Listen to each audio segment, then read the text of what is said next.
Matthieu, chapitre 5, à partir du verset 13. Pasteur Ronan, s'il te plaît, la lecture. Verset 13 au verset 16. Ok, Matthieu, chapitre 5, verset 13 oui. à 16. D'accord. Matthieu, chapitre 5, verset 13 à 15, je lis au nom de Jésus.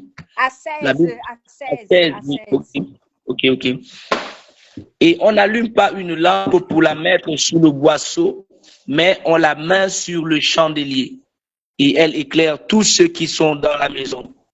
Que votre lumière luise ainsi devant les hommes, afin qu'ils voient vos bonnes œuvres et qu'ils glorifient votre Père qui est dans les cieux. Amen.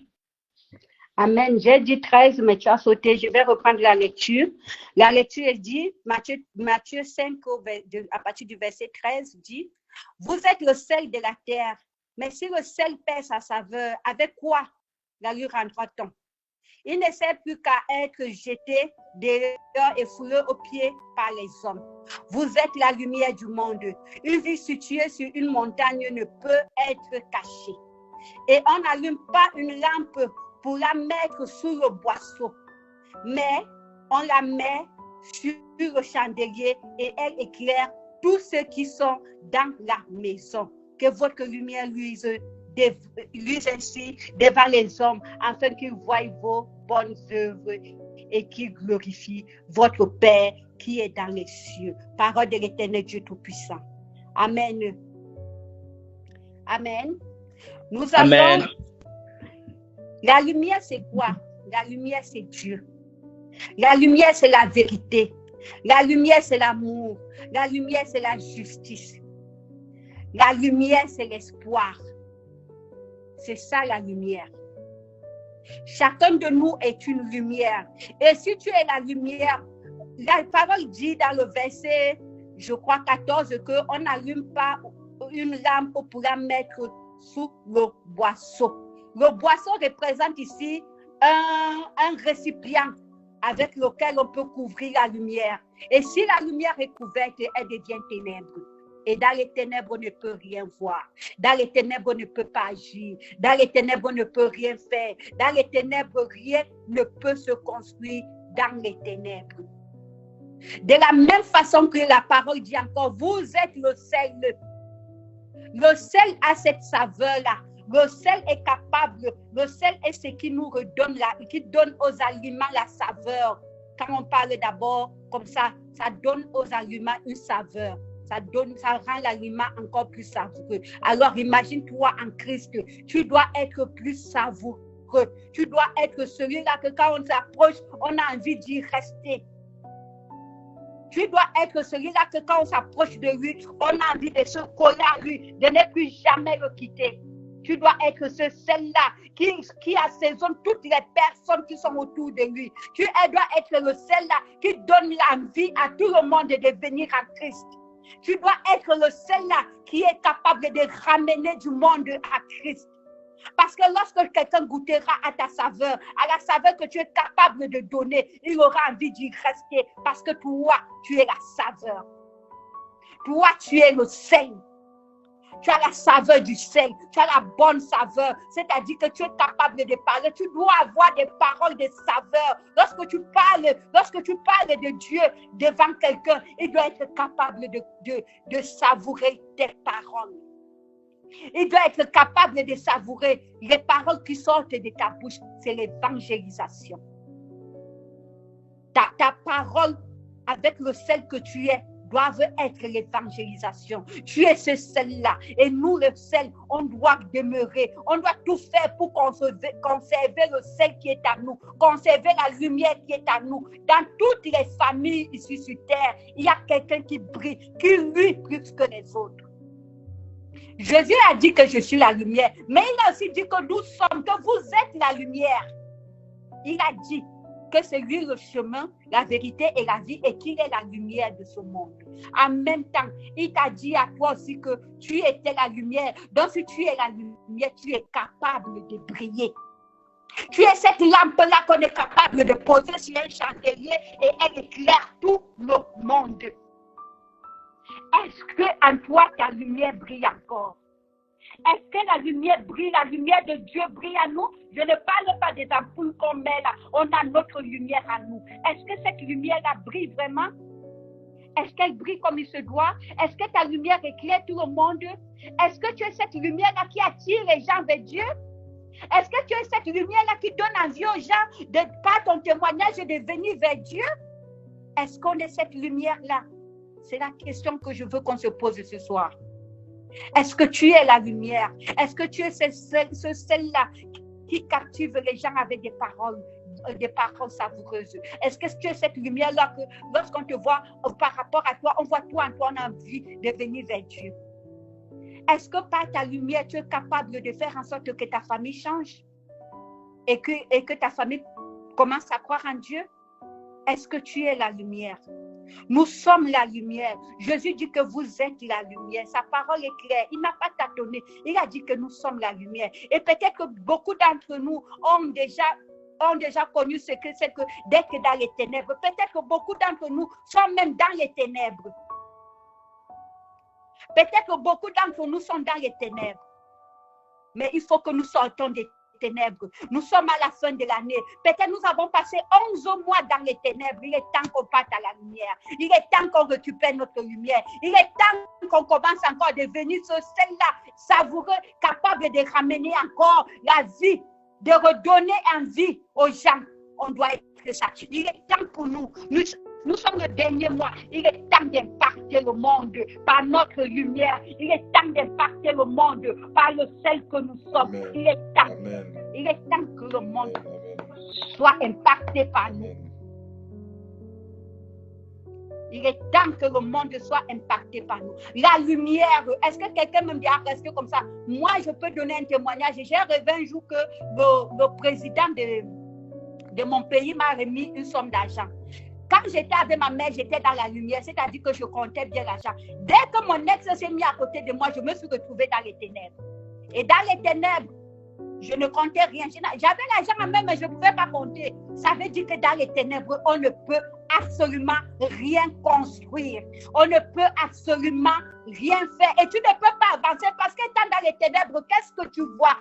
Tu ne peux rien voir. Il est temps qu'on sorte des ténèbres et qu'on parte on récupère notre lumière et qu'on impacte positivement le monde. Positivement. Parce qu'il y a celui-là qui a sa lumière, parce que sa lumière brille, mais il devient premièrement orgueilleux. Deuxièmement, égoïste. Alors, sa façon d'impacter le monde, il devient négatif. Il impacte le monde négativement. Yes. Parce que dans sa lumière à lui, Dieu lui a donné la lumière pour qu'il puisse rendre les autres, pour qu'il puisse aider et éclairer ceux qui sont autour de lui. Mais qu'est-ce qu'il fait? Il utilise sa lumière négativement. Alléluia. Alléluia. Il utilise la lumière qui est à lui négativement. C'est-à-dire que celui qui va devenir, celui-là qui va te dire qu'allons en bois de nuit, mon frère, on ne vit qu'une fois. Et pourtant, c'est Dieu qui a posé cette lumière-là en lui. C'est Dieu qui lui a donné la lumière. C'est Dieu qui a fait en sorte qu'il soit savoureux. En sorte que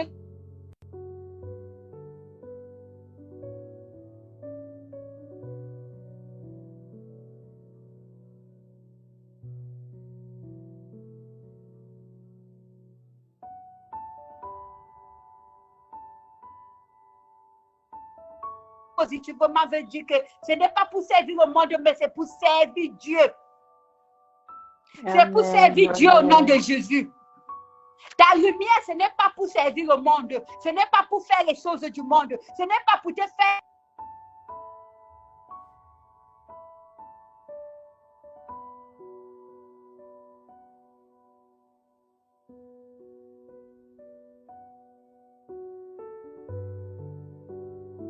Avec tu deviens la mère. Même le Seigneur ne va pas te reconnaître. Dans les ténèbres, le Seigneur même ne te verra plus. Le Seigneur ne te verra plus dans les ténèbres. Il ne te verra pas là où tu te trouves. Parce que si tu choisis la voie des ténèbres, on dit bien, il y a des gens qui choisissent les ténèbres et les gens qui ne savent pas qu'ils sont dans les ténèbres. Mais je parle de celui-là qui a choisi les ténèbres. Si tu choisis les ténèbres, Dieu ne va pas te reconnaître. Dieu ne te reconnaîtra pas parce que c'est toi qui auras fait ton choix. Il nous a donné la possibilité de choisir entre le bien et le mal, entre les ténèbres et la lumière, entre le sel et l'amertume, entre mettre la lampe sur le boisseau et de la poser sur un chandelier.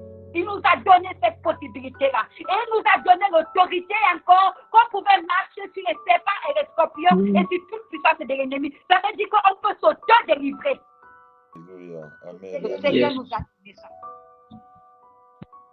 Il nous a donné cette capacité-là. Il nous a donné cette capacité à pouvoir faire des choses. Il t'a dit que tôt, on ouvrira. Demande, on te donnera. Demande même pardon, il va t'accorder le pardon, il va effacer tes péchés. Il t'a donné tout.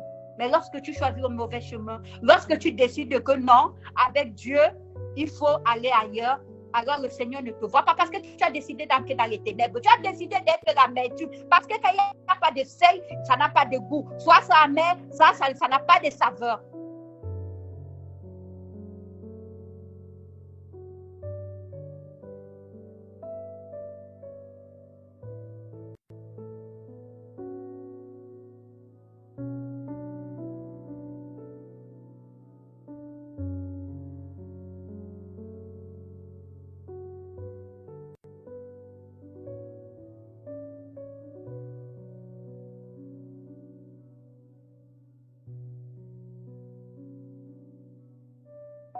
Tout ce que tu essayes, échec sur échec, échec sur échec.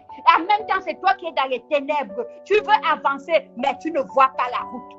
Tu ne vois pas la route.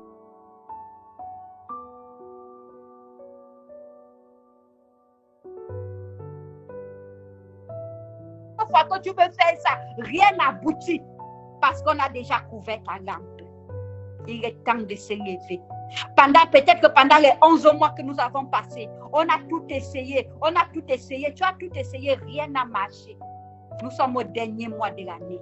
Et le dernier mois, c'est un combat. Le diable veut impacter, même lui-même, il veut impacter. Donc, en cette fin d'année, le gars, il a commencé ses sacrifices. Lui-même, il veut impacter.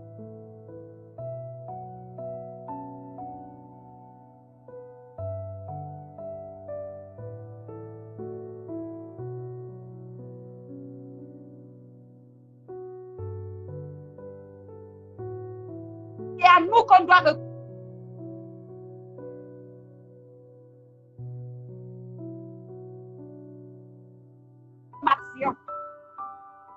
c'est nous.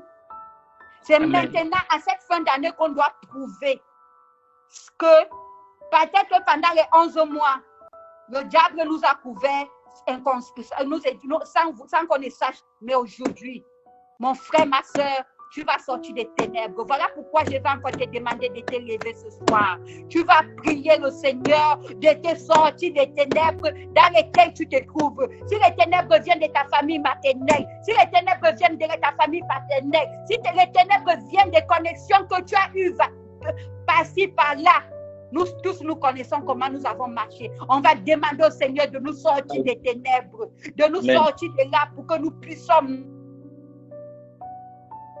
donner la saveur, de refaire de toi le sel, ce sel-là qui va pouvoir assaisonner tout le monde qui sera autour de toi, qui va pouvoir donner la saveur à tout le monde et donner la saveur au sel. Quand il y a la saveur, tu as la joie de manger. Et si tu as la joie de manger, ça veut dire que même ton voisin aura la joie de manger. Ça veut dire que lorsque tu partages la parole de Dieu à ton voisin, parce que tu as la saveur à toi, le voisin sera content de recevoir la parole de Dieu. Parce qu'en toi, il y a le sel qui donne la saveur. On doit être capable de ça. On doit être capable de faire la différence entre nous et les